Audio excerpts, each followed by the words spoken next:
First guest tonight is Travis Nevels. Travis, welcome to Dogman Encounters Radio. Thanks so much for coming. Hello, Vic. Thanks for having me. Oh, thanks for being here. Travis, please give us a brief bio on yourself. Well, I'm a musician. I was formerly a chef, and my hands kind of got messed up. I've recently had 5 surgeries from the elbows down from playing the guitar too much in the early 90s. I went into security work for a little while when I started having hand problems down in Texas and lived around Austin. And I moved up to Arkansas about 9 years ago, and that's about it. I hope that gets better soon. Thank you. You're welcome. Please tell us about the Knowers of Sasquatch Journal and Reverb Twang, your YouTube channel. Well, I've had the Reverb Twang YouTube channel for a while, and I've did everything from filming sporting events to nature. And then when we found the tracks and started doing research here, I had too much to really write in a journal, and I wanted to share it with the community, because a lot of people keep their Bigfoot journal to themselves and don't let everybody see it and stuff. So I really wanted a way to get all this information out there to share with other people. I haven't had a chance to check out that YouTube channel yet, but I fully intend to. Sounds like it's got a lot of good stuff on it from talking to you in that pre-interview. Travis, you had your Dogman encounter because you were out investigating Sasquatch activity in your research area. How did you get into researching Sasquatch in the first place? Well, I've always liked to go and look at tracks, and there's a lot of bear and coyotes and all kind of other animals up here, and I've been looking at tracks since I was a kid and going in the woods.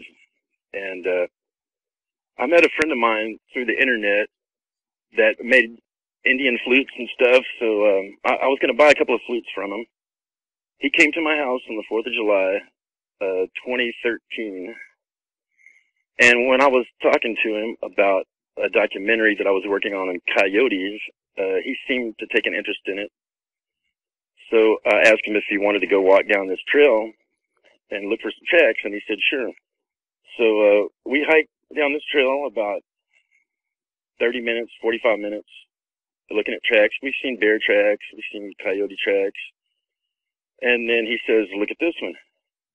And I walk over there, and there's a perfect human-looking 16-inch track. It took me 5 or 10 seconds only to rationalize everything in my mind that it could possibly be, and then the first thing I said was, Bigfoot's real? I couldn't believe it. We kept looking around. There was a lot of bear tracks, and there was a lot of poop around, so it looked like the bears were there before the Bigfoots were there, because we found some more on top of the bear tracks that were about, 12 or 13 inches, a couple different sizes. And then we found one big 18-inch track. That's what started it all. You admitted to me that you used to make fun of people who believed in Bigfoot. What do you have to say about that now? Well, I would like to apologize to everyone for sure. I used to watch that Bigfoot shows and stuff, and I would laugh at them whenever a stick would break in the woods and everything. And, now I won't even go in the woods at night. I won't go by myself, and I definitely won't go without a gun. Well, those all sound like good practices to me. Do you have some kind of ultimate goal you're working towards with all this? Well, as far as the research and stuff, I don't have a background in any kind of science. I'm just looking for answers myself, and I keep finding more questions. Yeah, it's kind of funny how that works. The more you find out about all of this, the more questions you wind up having. Pretty frustrating. What have you done to increase your knowledge about cryptids in general? Besides the in-the-field research, just reading every possible thing I could, and when I found the Bigfoot tracks, I was like, what other kind of cryptids are out there? Please tell us about all the prints you found over the years. From talking to you, sounds like you found quite a few of them. Well, the first day when we found those tracks on the 4th of July trackway, within the next day, I drew a picture of the tracks that we saw. Since then, I've went back and got castings of everything that I drew. The main reason I did all that is just to prove to myself that I'm not crazy, and to have evidence myself that I can look at. That way, 20 years down the road, I'm not going to try to lie to myself and tell myself what I saw was bear tracks or something different. From what I understand, unless conditions are just right, it's really hard to get a good cast. That's true. I've probably seen 40 tracks that were uncastable, and it's hard to find a good one in the right conditions, especially here because of the creeks are all rock. Yeah, that's not a good situation for casting. One day while you were looking for Sasquatch prints, you stumbled upon a print that clearly hadn't been made by a Sasquatch. Please tell us about that. Well, I took video of it, and I didn't know what it was. I knew it wasn't any animal I recognized, and I knew it wasn't a Sasquatch. And it took me probably listening to 30 or 40 of your episodes before I actually went online and looked up Dogman tracks.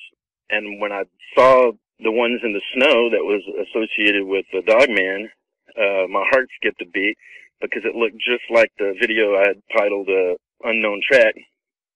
Yeah, I know the print you're talking about. It's a print that Jody Cook took, from what I understand. I'm going to post a picture of it in the YouTube version of this show. Over the years, how many Dogman prints have you seen? Probably about 6 or 7 that I would associate with Dogman. Were those all found in your research area behind your house? Yes, sir. Between you and Jeff, who's the most likely to panic and bolt if you stumble upon a big creepy Dogman in the field? That's really hard to say. He's a little shaken up more than me, I think, but he would probably be able to draw his gun and unload into it quicker if it was coming at us. You know, it's one of those things. You can have this idea in your head of how you would respond if you did run into a Dogman while you're out there, but I guess you never would really know unless you were faced with that situation. Moving on, I alluded to that research area behind your home. From what you've said, that seems to be your primary area of focus when it comes to research. Please tell us about that area back there. Well, Rock Creek runs from Logan County on the Arkansas side to LaFord County on the Oklahoma side, where Honubby is, the siege at Honubby and all that came through there. So it's like our Bigfoot highway. I'm pretty sure they use Rock Creek from my research to go back and forth across the valley in Rock Canyon. Is it really hilly territory or fairly flat? What's the layout like back there? Well, there's trails going through the valley and the Rock Creek itself, but whenever you're off the trails, you can't get horses or dogs or anywhere in there. It would be impossible to try to capture or kill a Sasquatch in the area. Sounds like it's pretty tangled then from what you're saying. Tell us about the coyotes behind your home you habituated, and what was your reason for doing that in the first place? Well, I bought a camera and I love playing with it, and filming different stuff. And I happened to stumble across, in 2011, a mother raising 5 cubs in the field behind my house. So I started going back there morning and evening, twice a day, setting up the camera. And I would just sit back there and do my yoga stretches and a little Tai Chi and stuff and watch the coyotes and film them. And I've got hours of footage. And they got used to seeing me there. The mother was still always had her eyes on me, watching me, but they didn't run off. And I was going back there probably twice a day for 4 or 5 months. Have there been any negative side effects that have come along with you habituating them? Have they been coming up too close to the house and causing any problems or anything like that? No. The biggest problem I thought of was that they were getting too used to seeing humans and it might endanger them. We raise goats and sheep and stuff, and we've probably lost 12 or so. We've only lost 1 this year, and that's the first one we've lost in like 5 or 6 years since we put up woven wire around the whole place, and we got some bells for the goats, and we keep them locked up at night with light close by. So the one baby that we lost this year was the first one in about 5 years. So we try to take precautions as far as that. With all the predators you've got roaming around that area, Dogman included, those are probably pretty wise precautions to take. All right, Travis, please tell us about this encounter you had. Give us every last detail that comes to mind. Okay, like I said, a couple of months ago, I had surgeries on both hands, 2 on the elbows and 3 on the hands. And for a week, I had to eat like a dog, no pun intended. I did a lot of walking since I can't really do much else. I've been walking to the back and walking about a mile and a quarter or so every day, every single day. So I thought, well, me and my buddy's been going up to the mountains for a couple of years now, doing this research and stuff, and he's never been to the caves. So I felt like with all this walking I've been doing, I'm kind of getting my body in shape. So I invited him to go to the caves, and we didn't really go to look for tracks or anything. I thought we might see something, because we usually always see something, you know, either ambush structures or footprints or, you know, something out of the ordinary. So we decided to go to the caves, and I didn't bring any research equipment, any casting material or anything, even though I've got some of that cached in the woods in a couple spots, so I don't have to carry it around. That stuff is very heavy, so, you know, it's hard to carry around an extra 10 pounds in your backpack when you're moving around in this terrain, because it's really, really gruesome. So we take off before daylight. We see some big hog tracks, like 4 inches long, big, nice hog tracks, coyote tracks, bear tracks. We find some Bigfoot tracks. Go to the caves. Since we got guns with us and I got a friend with me, I usually don't do any of the calls and stuff or tree knocking, but I felt a little brave, so I did one big, long Bigfoot howl. Within 30 seconds, I got a tree knock from the valley. So then I'm ready to go. I'm like, okay, that's it. Let's go.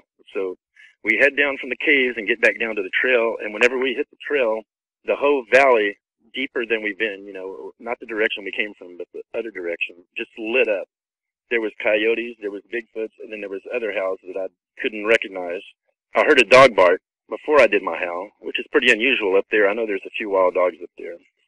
After the howls, I tried to record it on my camera, but my camera is really not good at audio. I didn't really get much. So we started heading back. We hear some yips here and there, which could be coyotes. And then something was trailing behind us. Well, I didn't mention the handprint. Before we got to the caves, there was a handprint in the sand, and the fingers in that were about 8 inches long. Yeah. And after we crossed the creek where the handprint was, we hear something trailing behind us. Then we get up about another mile, and we find a dogman track. And it has 3 big-looking toes in the front, and it comes down like a hill in the back. The whole thing was probably 9 inches long. And it wasn't there whenever we went to the caves. So this thing that's trailing us took the canyon and went around through the canyon and cut back in front of us and left that track. And it ended up following us for like 3 miles. We could hear it run ahead of us, and then we would catch up to it and pass it, and then it would go back ahead of us again. And we could hear it. It wasn't trying to be quiet, you know, and just to make sure I wasn't crazy, I would ask my friend, where do you hear it now? And he would point in the direction. I'd be like, yep, that's where I hear it. And we'd just keep walking. I didn't bring my dog because it was such a long hike to the caves, and she has seizures sometimes, so I really don't want to get her too deep in the woods these days. So we keep walking, and then we come across some tracks on the left side of the mud, and there's like 5 or 6 more of the same kind of tracks. And these are deep in the mud and just really, really nice looking tracks. They weren't there when we first went either. So we keep walking. We get up to the ridge where it goes up high on the right, and the creek's way down the hill to the left. The trail goes away from the creek. And my friend sees something running down the trail. He says, I just saw something running down the trail there. He didn't tell me what he saw. So we get down the hill, finally, where the trail goes back down close to the creek. And we're walking, and I see something red on the creek, down on Rock Creek. So I'm like, hey, look at that. Do you see that red thing? That's awful red. That's not natural.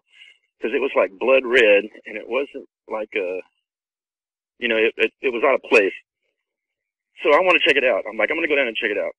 My friend's like, dude, are you sure you want to do that? And I'm like, yeah, I'm going to go check it out. And, you know, he didn't tell me what he saw. I walked down to the creek, and it's a poncho draped over a tree. So I pick up the poncho and start bringing it with me. And I'm walking back up, and he's already like halfway to the creek, a little farther down, watching my back, of course. And I hear, the first thing I said was, dude, get my back, get my back. I was waiting for the gunfire because this thing sounded like it was 30 yards away from me. And it threw its voice towards me. You know, it was growling at me. It growled at me. It growled at me. and I was waiting for the gunshot or waiting for this thing to grab me, and it didn't happen. We got back to the trail, and he still didn't tell me what he saw until we got back home. Just so the listeners know, I wasn't drinking or anything, but as soon as I walked in the door, I was ready for a shot of rum, and I hardly drink at all these days, but that's one time in my life that I can say I probably needed a drink. Yeah, I'd say so. If you weren't a drinker at that point, it'd probably be a good time to start drinking. You know, but Right. I want to interject something here, Travis. That print that you saw that looked like it had, as you described it to me in the pre-interview, doggish looking toes with a heel, more of a human looking heel pressed into the back of the print. Canine type dog men will sometimes kind of squat down on their hocks a little bit, and it'll leave an artifact in the print that looks kind of like a heel. I wonder if that's not what you saw there. You said the print was only about 9 inches long. If that was the case, then maybe it just squatted down partially in that mud, and that's why it didn't extend all the way back to show the full length of that hock. What do you think about that idea? Well, that sounds about right compared to the one that I casted this morning when we went back, because it was more deep and it was longer and more detailed. It did seem like that, and there was very detailed claws in the toes. I wish I could cast that one. It's almost at the caves, and it's a long ways, and we've even had some rain, so I don't even know if it's still there. But it did look a little different than the other ones, and that's probably a good call. Yeah, because canine type dog men, they don't have prints that look like a type 3's print at all, so that's the only thing that I could think of. That's the only thing that comes to mind that could possibly explain what you were seeing that day. One thing that does bother me is the fact that Jeff apparently did see more than he initially let on. You told me after the fact that he got a pretty good view of that dog man that was down below you. How did he describe the appearance of that dog man? Well, there's a trail down there that Jeff didn't know about. You know, I just told him that there's a trail down there. It's not as good a walking trail as the others, but hunters use it to go along the creek. But he said it was 7.5 feet and much heavier than him or me. It was about 60 yards away, traveling the same direction that we were to get ahead of us. And he said it was dark brown or black, and the fur was covering the whole body, and it moved hunched over, and the head was like wolf-shaped. He said the arms was, I'm reading here, the arms were longer than ours, but also longer in what a human would be that size, and the hands looked huge. He didn't know if they ended in claws. He couldn't see it that close, and he couldn't see the eye color or anything, but he said the knees were bent backwards like the hind legs of a dog, and he called it a skinwalker. Yeah, from those physical features that he commented on, sounds like he did a pretty typical description of a canine-type dog man to me. That's what I would expect for him to report if he really did see one. Were you upset with him because he didn't tell you that he had seen that dog man clearly before he allowed you to go down to look at that poncho? Yeah, I was, even though his reasons, you know, I mean, he didn't want to freak me out too bad up there, but, you know, I kind of probably needed to be a little freaked out, because I obviously wasn't freaked out enough when I walked down to the creek. You know, if he would have told me what he saw and that it was, you know, doing a trot, like he said, that wasn't even a jog, and it was probably going 20 to 25 miles an hour, and it looked like the werewolf from Skyrim is how he described it. I probably wouldn't have went down to the creek to check on the poncho. Yeah, I don't think many people would have. Yeah, that's information that you need to know right away. Don't hold out info like that. In the pre-interview, you voiced concerns to me about the possibility that the dogman you and Jeff encountered that day followed you home. Have you seen anything that leads you to believe it did follow you home that day? No, I was just concerned that maybe the smell, because if it could smell anything like a wolf or a dog and has that sharper sense of smell, then I'm sure it knows where I live, because this isn't far from my home at all. The back of our property is probably 1.5 miles, how the crow flies from where we found some of the tracks. After having an encounter with a dogman that close to your home, I really hate to be the bearer of bad news, but unfortunately I can't see how it wouldn't have at least followed you home one of the times that you had gone back there and ventured back home. I've got no doubts whatsoever it knows where you live, unfortunately. I also, unfortunately, wouldn't be surprised if it did pay you a visit sometime. Hopefully it's not going to be a bad one, but as curious as they are and mischievous at the same time, I'd be really surprised if it didn't do that.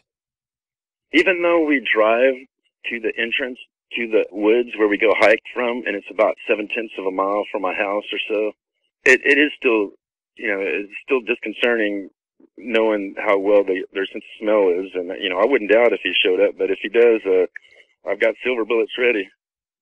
Well, I'd highly recommend you don't pull the trigger on that dog man unless you think or even know that you're going to die, because if you do pull that trigger in a situation where you didn't have to, you really increase the chances that you just might die.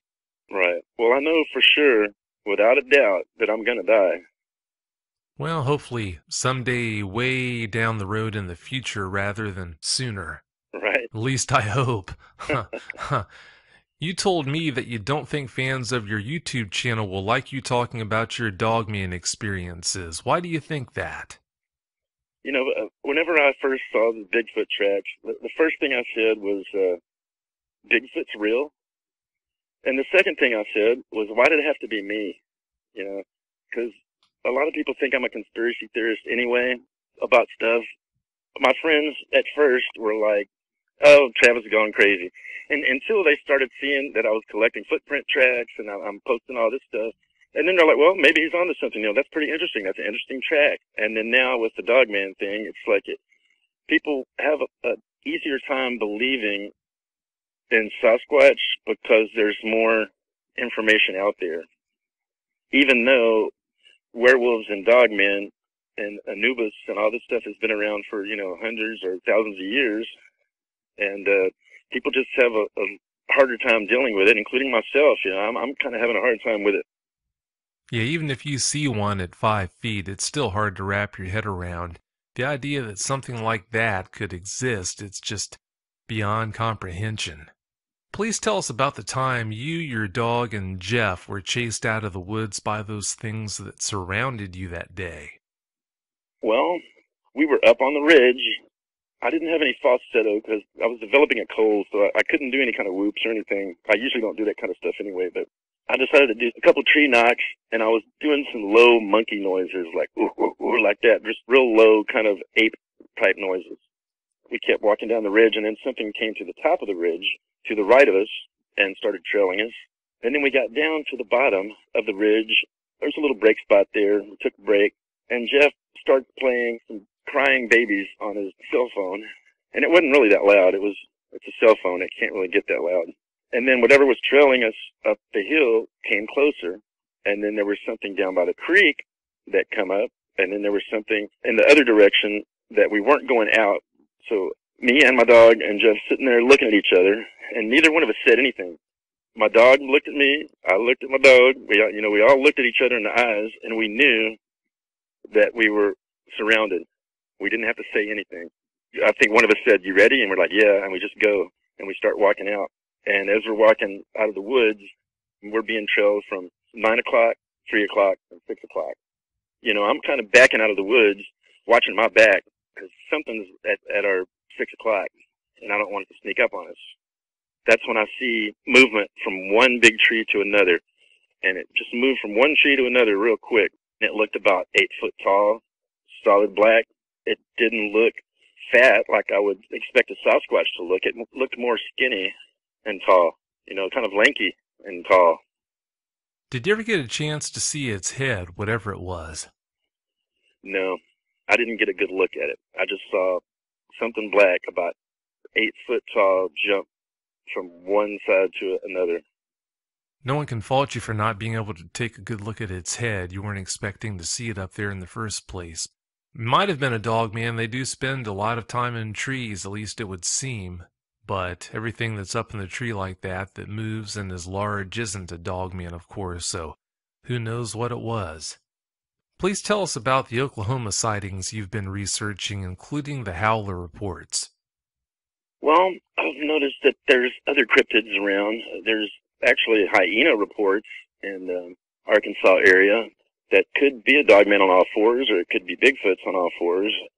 There's reports of dogmen in Heavener, Oklahoma, which is right across the mountain. There's big cat reports too, as far as other cryptids, and I've found 6-inch long fur balls myself that are solid black that looks exactly like the fur balls that they find on the jaguars in South America. From what I understand, the day after you had that initial encounter with that dog man, you and Jeff, you went back the next day to look for prints. You had something interesting happen. Please tell us about that.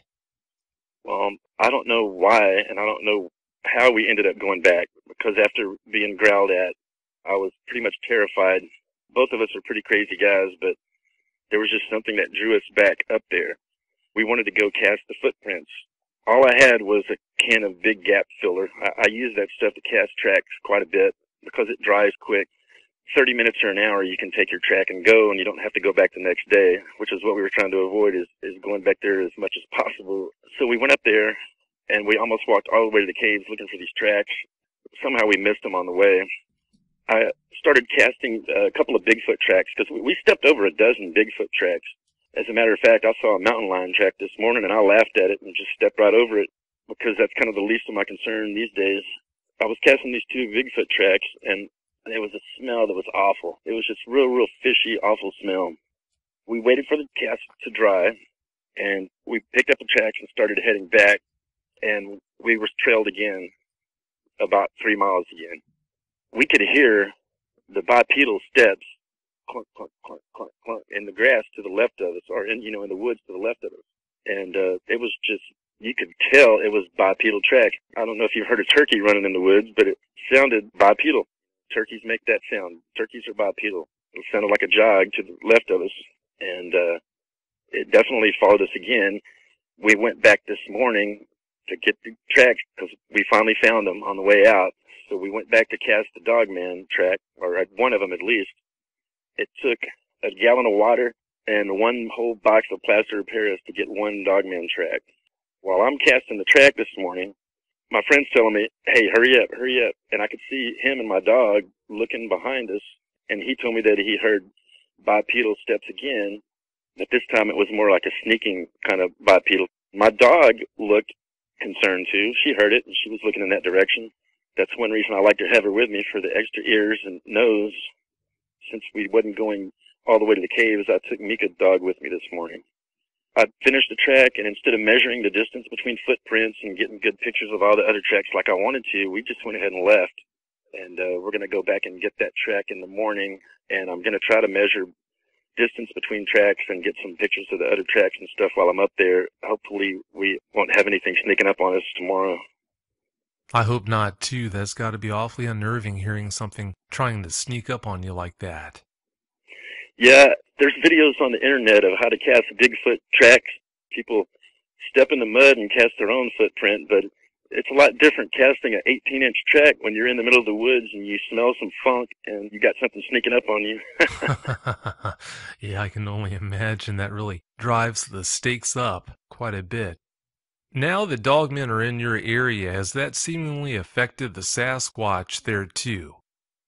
I think the Sasquatch are deeper in the woods now, but that could be because of the water. We're kind of in a drought right now, and the water's deeper in, so I don't think it really affects them that much. It's funny how Sasquatch seem to act differently in various areas of the country whenever dogmen are around. In some areas, in my opinion, in most areas, whenever dogmen move into the area, Sasquatch seem to head for the high country, but there are areas where people report that the Sasquatch don't seem to move off all that much. It's almost like they're not all that bothered by the fact that the dogmen are there. That's just another thing that's really hard to understand and figure out. Now that you know dogmen are out there, Travis, how has that changed your outlook on Bigfoot? Well, I used to be hiking through the woods doing my research, and I'd hear something off in the woods, and I'd be like, oh, I hope that's not a Sam Squanch. But now these days, I hear something trailing me in the woods, and I'll be like, God, I hope that's a Sasquatch. Yeah, it's funny how your outlook changes whenever dogmen come into the picture. In the pre-interview, you told me that the show played a role in you being so precautious around the dogmen in your area. Is there anything in particular you've heard on the show here that's made you so careful around them? The fact that they don't seem to be docile at all, and they seem to be vicious. A lot of Bigfoot reports, they're not really vicious unless they're provoked. The fact that their legs are backwards, it freaks me out, and the fact that they've been to children's windows, tapping on the windows, and the fact that people feel a sense of evil when they're around, all that stuff freaks me out. Yeah, that's pretty typical. They are the embodiment of creepy. From what I understand, you've been having some nightmares lately. Tell us about that. Well, since I was growled at, and we've had the encounters, my sleep has been really restless, and usually I'm running from them, or trying to fight them, or trying to find a way to kill them or something, or get away from them in my dream. And I'm hoping this doesn't keep occurring. I'm hoping my sleep returns back to normal. Well, I hope it does too. Please tell us about your poncho experience you had this morning. Well, we walked down to cast one of the dogman tracks, and we didn't see the poncho there. Whenever we left, I hung the poncho right by the trail over a stump, or a limb sticking out over the trail. Whenever we went this morning, I didn't see it. Whenever we were coming back, I mentioned to Jeff, did you notice anything about the poncho? And he's like, yeah, it was gone. And I'm like, Neither one of us saw it. And then whenever we were coming back, we rounded the curve, and there's the poncho right there on the trail, hanging on a limb, right in the middle of the trail where we walked past earlier in the morning. That sounds more like a Sasquatch type of a trick to me than a dogman type of thing. I'm not sure if dogmen will even pull tricks like that on you in the first place. They might, but I can't say that I've ever heard of anyone seeing them doing something like that, so it really makes you wonder. Well, that's good to know. Yeah, hopefully it was Sasquatch that were doing that. All right, Travis, do you have any closing comments you'd like to share? Well, the only comment that I would have is to tell the listeners to make sure that they watch their back when they're in the woods. Take a gun, take a friend, take a dog, and just know that there's other things out in the woods that we're not being told about. There's other type of cryptids, Sasquatch, dogmen, big cats, and who knows what else. Yeah, if Sasquatch and dogmen are out there, it does make you wonder what else is too. Well, thanks again, Travis, so much for coming on. I really appreciate it. Thank you for having me, Vic. Well, have yourself a great night. Thank you. You too. Thank you. Bye. Bye.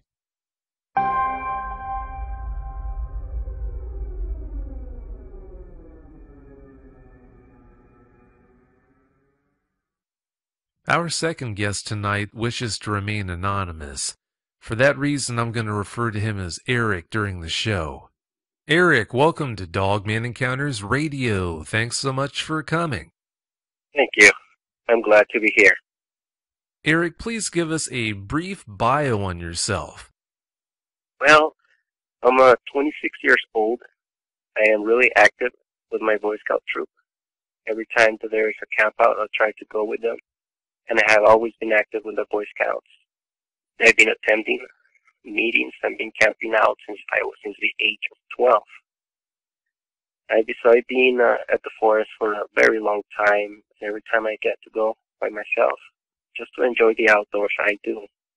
In fact, one time during my second year in camping, I managed to encounter a bear by myself.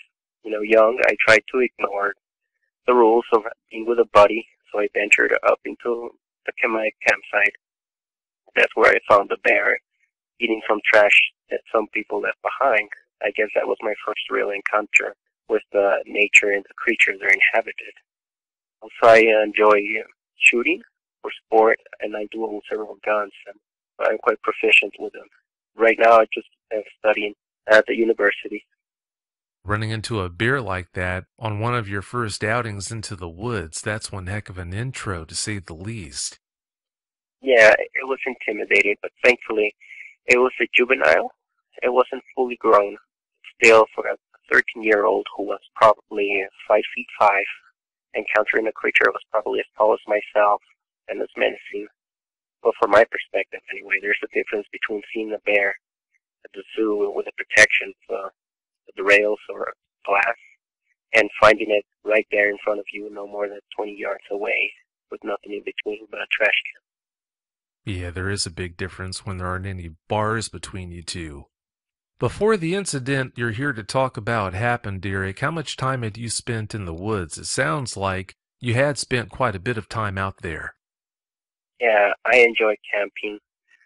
There's several camps. Fortunately, where I live, it's desert, but I enjoy doing the travel time to go to New Mexico, which is my closest forest area.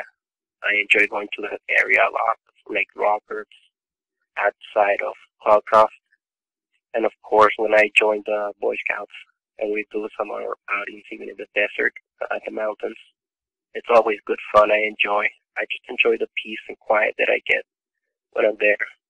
The wind, the cool, because I am here at the desert, so it's always a treat for me to be there. I try to get as much out as much as I can. It's easy to think of New Mexico, if you haven't been there, as a barren place that wouldn't have all that much to offer as far as scenery, but that couldn't be further from the truth. It's really got a lot to offer. Oh yeah, definitely. Especially here, when I make my trip, there's this space when you see nothing more but desert, and the desert plants will call gobernadoras here.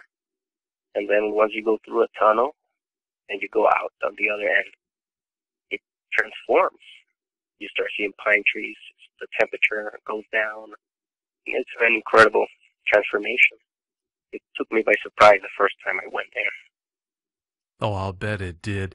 That's one of the great things about being out west. You can see things and do things that when you're out east, it's just so hard to find, if not impossible to find. Without telling us what happened, Derek, please tell us why you were at the location where your incident happened. We always plan a Boy Scout trip, a week-long camp for the boys to get their merit badges, have fun, give them time to be away from home and experience the outdoors. Sometimes we choose different camps, or we sometimes go to the same place for a couple of years or more. This time we decided to go there because they had the merit badges that the boys needed to complete, and we thought it was going to be a great idea for them to be there, enjoy the forest and everything else. So we planned the trip, and we met Sunday about, I'd say, 1. And we made sure that the boys had everything packed, that they didn't forget anything, and make sure they were on their Class A's. That's a Boy Scout uniform before we arrived at the camp. The drive took us around 3.5 hours. And as I said before, it's great to see the desert and then going into the forest. During that time, I actually drove 3 of the kids with me in the car. And during that time, I started telling them, it's going to be fun. The forest is going to be okay, especially since we have a scout who barely turned 12 and just joined our troop. Thankfully, he had an older brother coming with him, so that made the transition a lot better. Your incident happened at a place called Potato Canyon, New Mexico. Please tell us about Potato Canyon. What's the layout like there? Well, it's a beautiful place. As the title indicates, it's a little canyon in there. It's full of pine trees. There's tall grass. It's several miles away from Cloudcroft. There's a couple of farms in between the area. Then there's the Boy Scout Lodge and several designated campsites with tents, a place area for us to sleep. We're surrounded by forests, by pine trees, tall grass, and since it's a canyon, it's a little bit upward, the elevation. So there's a lot of hiking going around. Sounds like a really neat place to me. It is. It's beautiful. Oh, it sounds like it. All right, let's jump right into what happened to you and your troop that night. Please give us every last detail that comes to mind. We arrived at around 5:45, almost 6. Dinner already started, so everyone was already at the dining hall. Since we already had dinner, preparing for that, we took some of our stuff and hiked up to our campsite. The ranger, he helped us bring the rest of our tents, cots, and all the other necessities. And afterwards, we helped the kids set up everything at camp, so it would be ready for that night. After the kids were settled in and we had our tents and everything, the scoutmaster went down for a meeting down there, and I was in charge of the boys. I stayed up there with the rest of the kids as him and the SPL, the senior patrol leader of the troop, went down to know what was going on with the camp, see what rules or what things needed to be obeyed during our stay in there. While we were there, the kids were behaving like kids, loudly laughing, joking around, stuff the kids do. Afterwards, around, I'd say 8:30, the scoutmaster and the senior patrol leader returned and pretty much told us what was expected. We were allowed, actually, to have campfires this year. Last year, because it was so dry, we couldn't. So there was a fire ban. Thankfully, this year it wasn't. The kids got really excited, but unfortunately, since it had rained the last couple of days, the wood, the grass, everything was a little bit too wet still. So as much as they tried to make a campfire, everything was too wet. So we couldn't do it that night. They were a little bit disappointed. But it was already closing to 10, which was lights out for us, meaning that we needed to be in our tents, inside our sleeping bags by then. So we pretty much heard the kids towards their tents and told them that if they needed anything, just to call us. The scoutmaster slept at one side of the campsite, and I slept in the other with the kids in the middle, just so that we could be closer. If the kids near or something, one of us would be closer to them. And everything was normal. Nothing was out of the ordinary. It was just, it's always been all of my years that I've been camping with the Boy Scouts. After everything was settled in, I kept my cell phone and saw it was around 10:20. Everything was okay. That's when the most terrifying sound I have ever heard in my entire life woke me up. I know it might sound slightly ridiculous. I was not even sure myself how to describe this type of sound, but it was a monumental bark. It was incredibly powerful. I would go as to describe it as a shotgun bark. It was crazy. I didn't know what to do at that point, so I looked at my phone again to see what time it was, and saw that it was 11:45. I still remember that because it woke me up in my mind, and every single detail just got burned into my brain. After hearing that bark and hearing it echo throughout the canyon, I wasn't even sure what could have made that sound. That's what scared me at first. Being outside, being at the forest as much as I've been, helping with the Boy Scouts as much as I have never, ever heard anything like it. And even that, and that's including me at my third year at camp, hearing a terrifying scream of what I now call a cougar, a mountain lion. That those terrifying screams that they do, which sound like a woman getting killed. They heard that in the middle of the forest, near at another camp, around that general area. I didn't know what it was, but eventually as I grew up and I spent more time and talked with some other people there, they informed me that was a mountain lion. So I have heard that scream like that. I heard elk before. I have heard coyotes as well. Bears too. But that sound that I heard was something incredible. It kind of hurt my head a little bit, just how powerful it was. I felt it go right through me. A couple of minutes afterwards, though, I heard a second, not as powerful bark. It sounded more submissive, kind of like if they were two things there. One obviously seemed to be in control while the other wasn't. I would say kind of felt like it was at its mercy. My mind went completely blank. I didn't know what to think at that moment. I just simply couldn't identify it. It certainly wasn't any of the animals I was familiar with of that area, unless there was something completely different there at that time. What I did notice was a lack of sound that happened during that time. There's usually a couple of birds singing or making some kind of noise during the night. You can hear the wildlife, squirrels, or raccoons just roaming around, but this time everything was simply quiet. nothing was making a sound after that. And it remained like that for a couple of minutes, maybe a little bit longer, a few minutes more probably, until I heard the ranger's dogs barking. And it took them several minutes. I do not know why it took them so long, but I would think for a dog, probably the hardest to believe to gather its courage to go and bark at whatever that thing was. Not only did the ranger's dogs start barking at it, but I also heard the dogs from the horsemanship merit badge individual also barking at the sounds. So it was at that moment that I knew it wasn't a dog. We're talking, I would estimate, at least 7 to 8 dogs in total from both sides, barking at whatever this was. I could tell that bark I heard didn't come from a normal dog. But I have to admit that the first thing that came to mind when I heard it was a giant dog, something massive. That's all I could think. I couldn't think of any other creature in the forest that could make any sound like the giant dog. But I knew it sounded ridiculous, so I was completely confused. But after hearing those two barks at night, I was terrified out of my mind. I'd never been so uncomfortable and scared in the forest like that. And believe me, I stayed awake the whole night.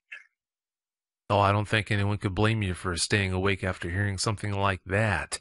Did you pack up the next day and head for home? No, we didn't. Ooh, took a lot of guts to stick it out after hearing something like that. There are different kinds of barks. You've got big dogs that sound more like they're woofing than barking, and then you've got other dogs that have a sharp, true barking sound like a German Shepherd.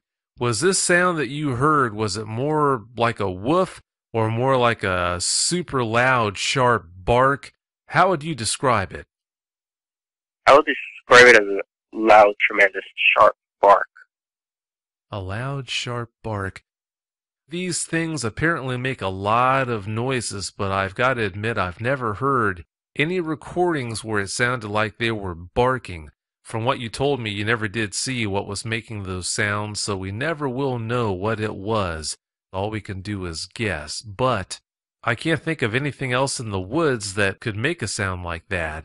I can't even go as far as to say that I know dogmen would bark like that. It's just so far out of what I have ever heard about these things, I'm not really sure what to think.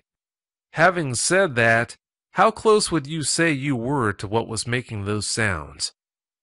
Unfortunately, I'm not really good at telling distances when it happens like that, especially when it came to a sound so powerful like that. But if I have to guess, now that I have some time to think about it, I think a little bit less than a quarter of a mile away from where we were. And I was grateful that there were at least 2 other campsites between us and the general direction of where it came. Ooh, can you imagine what the people in those campsites were thinking and going through when all this was going on? I didn't ask afterwards, yeah, unfortunately. I just didn't. It's one of those instances in which you hear something so alien, so strange. And since I didn't see anything, I didn't really ask anyone around if they have heard anything. Because I wasn't sure myself what to think at that moment, and I wasn't aware of any creature that could make any sound like that. Yeah, I think you handled it the right way. Did anyone get out of their tent while these noises were going on? Definitely not. No one that I could hear. No one got out of there to investigate anything. I know, I wouldn't go out after hearing that. No, I don't blame you at all. When you first woke up and heard those horrifying sounds, did you have any thoughts on what might have been making them?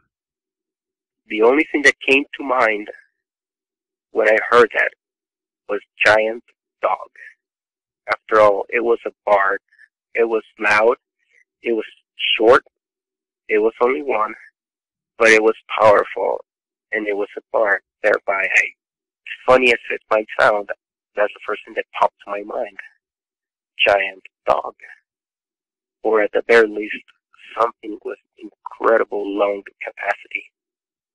Looking back on it now, are you glad that you never did get a chance to see what it was that was making those sounds, or is your curiosity eating away at you to the point where you do wish you would have been able to see it? Well, at that time, I was curious, but fear kept me inside my tent and wouldn't let me go out. But now, I really wish I knew what made that sound, just to make sure what it was. Because it was definitely something I have never, ever heard in my life.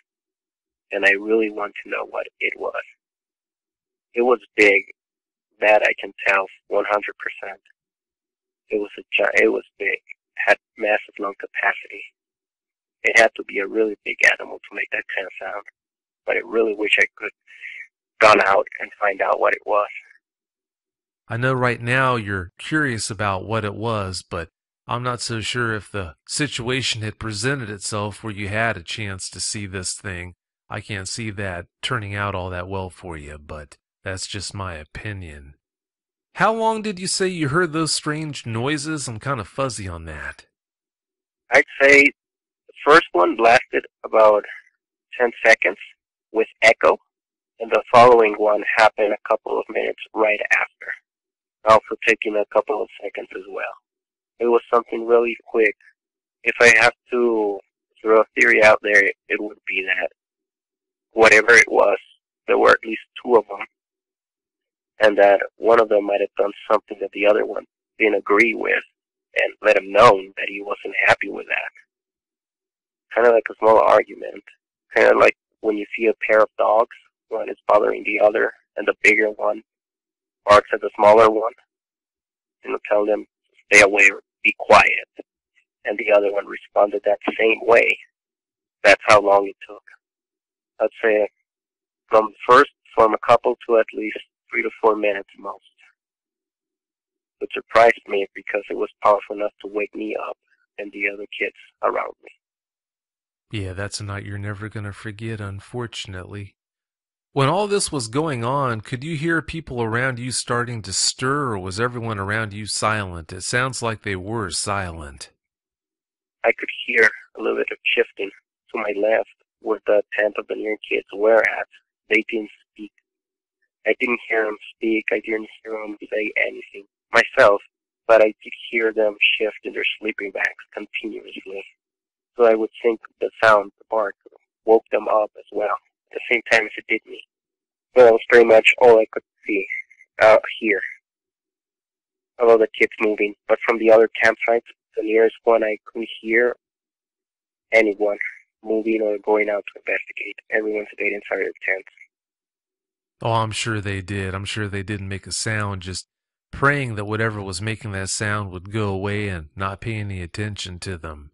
You said that when this was going on in your camp with your troop that no one went out of their tents, but you also did say you didn't pack up the next morning and leave. Through all this, did anyone go into the woods to try and investigate what had made those sounds? No. The kids were scared, and they didn't want to hike and see what was happening. I knew that whatever it was not going to be there, so I just spent the rest of the day just helping out the kids, seeing where they were, classes they were taking. But what some of the kids did tell me that they asked some of the staff members around if they had heard it, but they simply denied it. They said it was one of the ranger's dogs, or the horsemanship teacher's dogs. We knew it wasn't a dog, because also we heard them bark as well. It's unfortunate that the adults tried to claim it was just a regular dog that the kids had heard. The kids knew that wasn't the case, and in my opinion, that's just not the right way to handle that, but I guess you'll have that. Even though that happened, you said you stayed there for the rest of the week. Did any other strange occurrences happen while you were there for the rest of that time? No, everything the rest of the week remained extremely quiet. Everything was nice, nothing else happened. It was just that one night. But we were still scared. We were going to have a scary story time at night right next to the fire, but we decided against it after what happened. And it left us, everyone shook up. All the kids pretty much prayed that entire week to to keep whatever it was, as well as the wild animals at bay. As for myself, I didn't know what it was, and no one was really interested in finding out what it was. We simply stayed and just carried on. But I did have to use some sleep wheel just to fall asleep the rest of the week. I think most people would have a hard time falling asleep after experiencing something like that. Now, a lot of the people who are listening to this are going to wonder why you didn't pack up and go home right then and there. Did you ever second guess your decision to stay? Since I didn't really know who to blame or what to blame, so that kind of sound, it was terrifying and it was scary, but it didn't really raise any alarms per se that would indicate us for leaving. And since the rest of the week was enjoyable, I didn't really think much about it, especially since we knew that the ranger was around. That's the reason why we didn't leave. Well, I'm glad that somehow, some way, you were all able to enjoy the rest of the time you spent there. Well, not thinking about it helps a lot. Yeah, that does help, but when you bed down and it's late at night and the forest comes alive, the fact that somehow you're still able to sleep and have a good time, that's kind of amazing right there. Was there pressure from other adults to pack up and go home after you heard those noises? No, there was no pressure at all. No one talked about it. No one said anything. No one commented about it. I thought it was a little bit odd, but I guess they would simply attribute it to something mysterious in the forest or the likes of it. They didn't really pay much attention to it. I've got to tell you, you and your guys don't scare easily. Now that you had that experience, do you see your troop going on future camping trips? Well, yes, we still do. We still think of planning camping trips and maybe even going back there. Most people, as you know, probably wouldn't be able to muster the courage to go back out there again, so you've all got brass. Well, it was probably just ignorance of what it was. Had we known for sure what it was, identify it, well, maybe that would have ended up differently. If whatever had made those sounds had come into your camp, for example, I don't think that your outlook on going on future camping trips would be the same. I think you'd swear it off, and I can't say I'd blame you if you did. Probably. When you do go on future camping trips, are you going to change the way you do anything while you're out there? Well, personally, I'm simply going to pay more attention to my surroundings. Well, a little bit extra more attention on my surroundings, just to see what I can identify or see going around, just to keep an eye. After all, we're there to take care of the kids, and if there's something we could do to protect them, I definitely would try to do everything I can in my power for that to happen. Yeah, staying really alert to your surroundings is never a bad idea when you're out there in the woods like that. All right, Eric, do you have any closing comments you'd like to share? Well, I just wish I knew what it was. I was fascinated by it, by the sound, by how it scared me, by the way how it scared everything in the forest. It's something right out of a horror movie, or a novel, or stories that other people tell you about.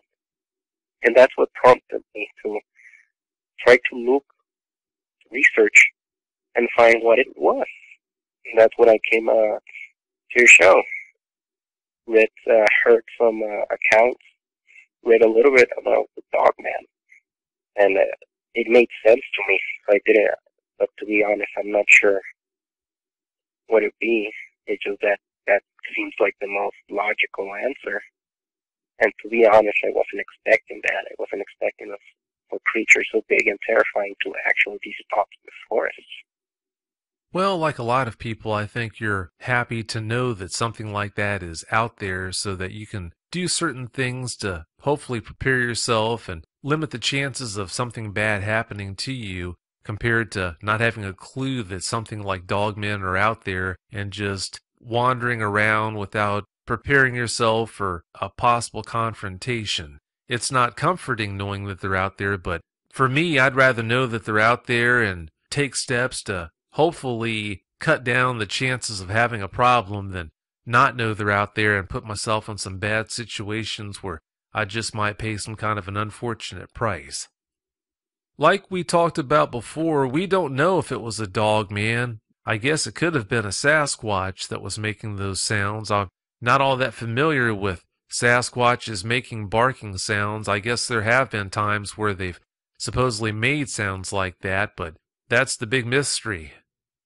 I wouldn't know either. All I know is that it was something big and that it had massive lungs. That's all I can 100% be positive about. It had to be something big, and it had to be incredible lung capacity. I really wish I knew what it was. But for me personally, to learn that there's something out there, to learn what I heard might be one of that's curiosity is what brought me to your show, to report my encounter and see if I could get a little bit closer at finding out what it was. Well, I'm not happy that you had that incident happen to you, but I am glad you found out about this show and consequently the fact that dogmen are